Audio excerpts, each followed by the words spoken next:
ሰላም ጤና ይስጥልን የአፓርቲቴር ቤተሰቦች እንደምን አላችሁ? ሰላማችሁ ብዝት ይበልልኝ። ዛሬ ለመስራት እጅግ ቀላል የሆነውን የፈሳሽ ሳሙና አሰራር አሳያችኋለሁ። በዚህ ቪዲዮ የፈሳሽ ሳሙና ቀመር እንዲሁም እንዴት አድርጋችሁ በቀላሉ እንደምትሰሩት አሳያችኋለሁ።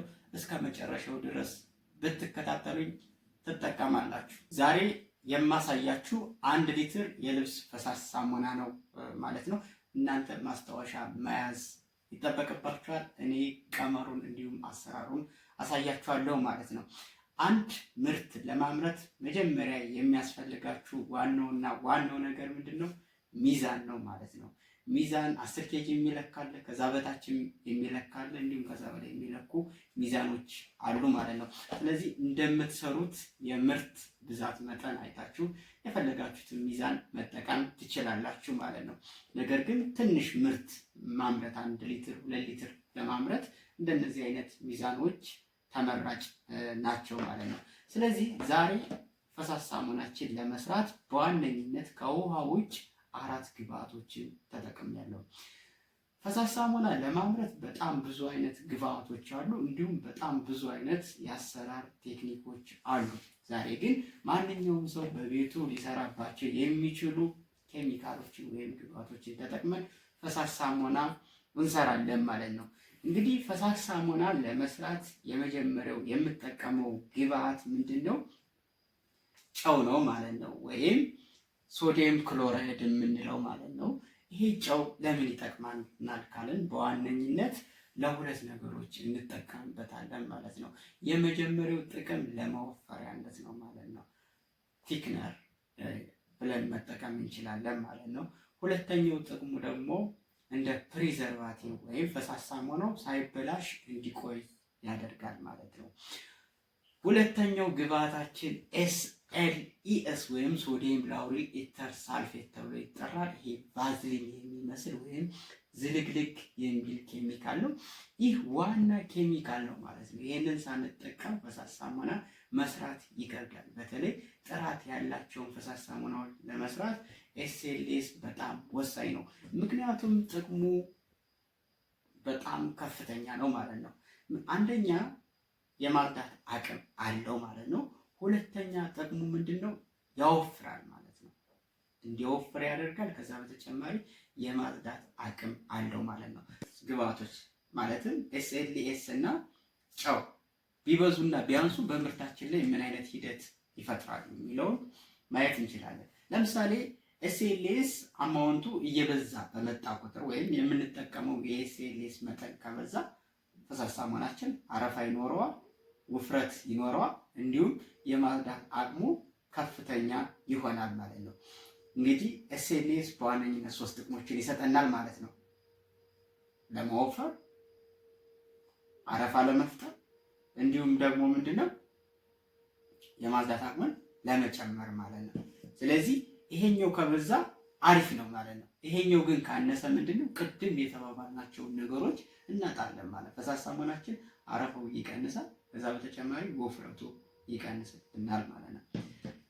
ቅድም እንደተነጋገርነው ጨው የማወፈር አቅሙ በጣም ከፍተኛ ነው ብለናል። ነገር ግን ያወፍራል ብለን ጨውን ፈሳሽ ሳሙናችን ላይ በምንሰራበት ጊዜ እየጨመርን ብንሄድ ፈሳሽ ሳሙናው ከመወፈር አልፎ ወደ መቅጠን ይሄዳል ማለት ነው። ቶታሊ ሊቀጥን ይችላል። ስለዚህ ሁልጊዜም ቢሆን ጨውን ስንመጥን መጠንቀቅ አለብን ማለት ነው። ሌላኛውና ዋነኛው ግብአት ደግሞ ላብሳ ወይም ሳልፎኒክ አሲድ ወይም ዲነር አልካይል ቤንዚል ሳልፎኒክ አሲድ ወይም ደግሞ አሲድ ስለሪ ተብሎ ይጠራል ማለት ነው። ከዚህ ጋር እንደምታዩት ጠላ የሚመስል ኬሚካል ነው ማለት ነው። ይህ አደገኛ ኬሚካል ነው። ከፍተኛ የሆነ ጥንቃቄ ይፈልጋል ማለት ነው። ከዚህ በፊት ሰርታችሁ የማታውቁ ከሆነ ማስክና የእጅ ጓንት ብትጠቀሙ ሞር ተመራጭ ነው ማለት ነው። ይሄኛው ዋና ማለት ነው በሜን ክሊኒንግ ኤጀንት የሚባለው ወይም ዋና የጽዳት ኃይል በፈሳሽ ሳሙና ውስጥ ላብሳ ነው ማለት ነው። ስለዚህ ለማስለቅ ቆሻሻ ለማስወገድ በተለይ ቅባታማ ነገሮችን ለማስወገድ እጅግ በጣም ፍቱን የሆነ ኬሚካል ነው ማለት ነው። ስለዚህ ይሄን ኬሚካል አማውንቱ ከፍ ባለ ቁጥር የማጽዳት አቅሙ በጣም ጥሩ ይሆናል ማለት ነው። ከዚህ ጋር ግን እዚህ ጋር አያይዤ የኤስኤል የላብሳ መጠኑ በጣም ከፍ እያለ ወይም እየጨመርን በሄድን ቁጥር በፎርሙላችን ወይም በቀመራችን ውስጥ እየጨመርን በሄድን ቁጥር የጨው መጠን ምን ማድረግ አለበት ማለት ነው? መቀነስ አለበት። ካለበለዚያ ፈሳሽ ሳሙናችን ይቀጥናል ማለት ነው። ስለዚህ ላብሳ ምንድነው ዋና ጥቅሙ ካለን አረፋ ይጨምራል። ከዛ በተጨማሪ ደግሞ ፈሳሽ ሳሙናችን የማጽዳት አቅሙ ከፍተኛ እንዲሆን ያደርግልናል ማለት ነው። ሌላኛው ኮስቲክ ሶዳ ወይም ሶዲየም ሃይድሮክሳይድ የሚባለው ጠንካራ ቤዝ ነው። በጣም ከፍተኛ የሆነ ጥንቃቄ ይጠይቃል። ስለዚህ ማስክ እንዲሁም የእጅ ጓንት ማድረግ እንዳትረሱ።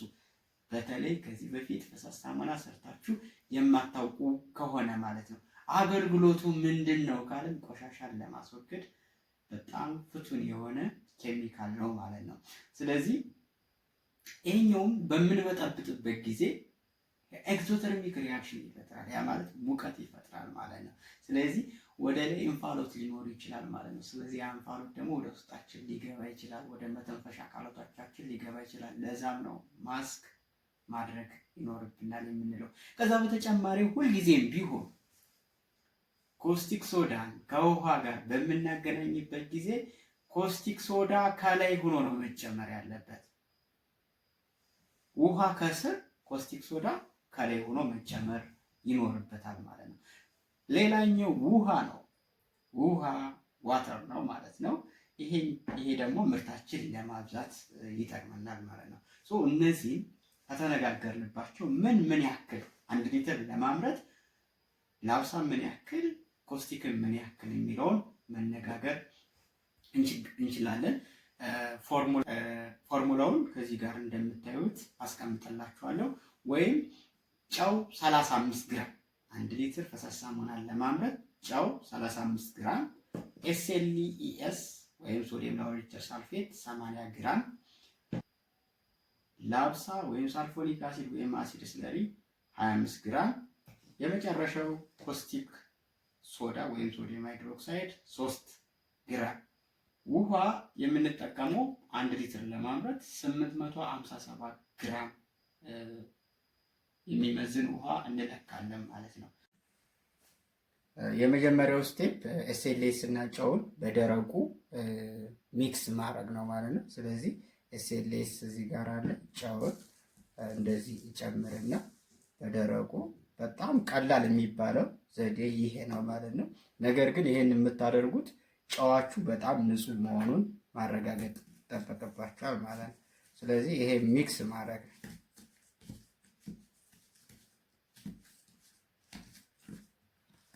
የጨው ድምፅ እስኪጠፋ ድረስ እናዋህዳለን ማለት ነው። ቀጭ ቀጭ የሚለው እስኪጠፋ ድረስ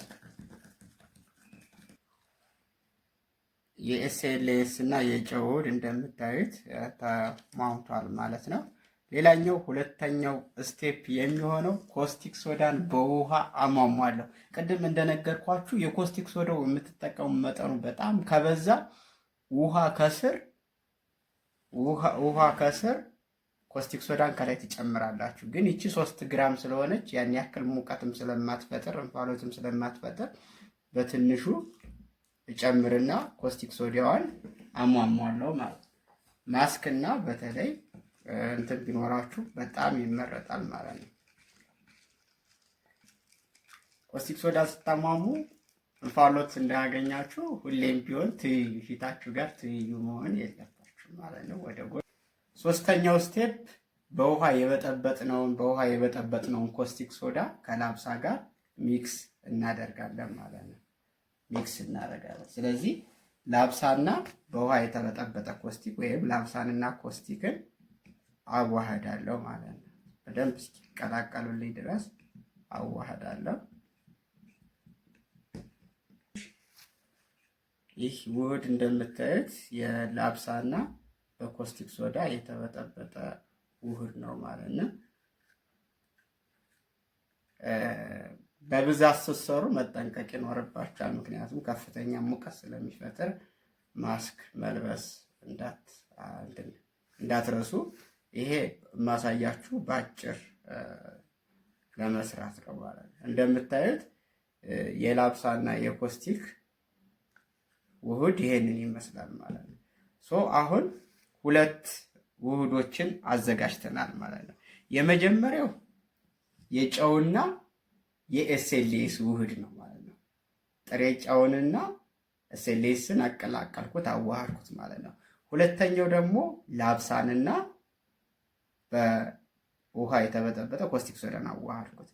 ከዛ ማን ይቀረኛል? ቅድም 857 የተለካው ውሃ አለ ማለት ነው። ስለዚህ እነዚህ እናቀላቀላለን ማለት ነው ሶስቱ። ስለዚህ ማቀላቀያ እቃ አለኝ ማለት ነው። ማቀላቀያ እቃ አለኝ። ስለዚህ ከዚህ ጋር የተወሰነውን ውሃ ወደዚህ እጨምራለሁ ማለት የተወሰነ ውሃ እጨምርና የመጀመሪያ ውህዳችንን የጨውንና የኤስኤልኤስን ውህድ ወደዚህ ወደ ማስታጠቢያው እጨምራለሁ ማለት ነው።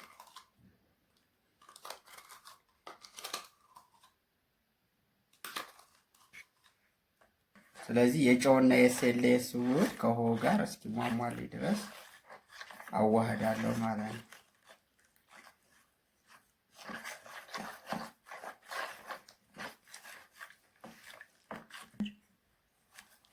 እንደምታዩት እየወፈረ ነው። ነገር ግን አንዳንድ ነጠብጣቦች የሚታዩ ያሉ። ስለዚህ በደንብ እስኪዋሃድ አንድ አይነት እስኪሆንልን ድረስ እናዋሃዳለን ማለት ነው። እንደምታዩት ያው ተቀላቅሏል፣ ተዋህዷል። ስለዚህ ካለን ውሃ ላይ እየቀነስን የተወሰነ እንጨምራለን ማለት ነው። እናቀጥነዋለን። እንደዚህ የተወሰነ ካቀጠን በኋላ የኮስቲክንና የላብሳን ውህድ እንጨምርበታለን ማለት ነው። እንደዚህ እየጨመርን እናማስላለን። በደንብ ጠርጋችሁ ትጨምሩታላችሁ ማለት ነው። ከዛ ኮስቲክ ሶዳን እና የላብሳን ውህድ ከጨመርኩ በኋላ ቀሪን ውሃ እጨምራለሁ ማለት ነው። ቀሪን ውሃ እየጨመርኩ እሄዳለሁ።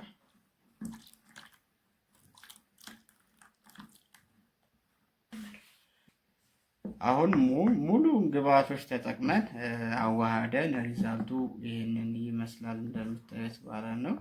ወፍራም ነው። በዛ ላይ አረፈው በጣም ቆንጆ ነው። እንዲሁም የማጽዳት አቅሙ በጣም አሪፍ ነው። ይህንን ፎርሙላ ወይም ቀመር ተጠቀሙበት። በጣም ጥሩ ፈሳሽ ሳሙና ነው። እንደነዚህ አይነት ቪዲዮዎች እንዲደርሷችሁ ቤቱን ሳብስክራይብ፣ ላይክ እንዲሁም ሸር ማድረግ እንዳትረሱ። እንዲሁም ማንኛውም ጥያቄ ካላችሁ ኮሜንት ላይ ማስቀመጥ ትችላላችሁ። ቸር ሰንብቱ።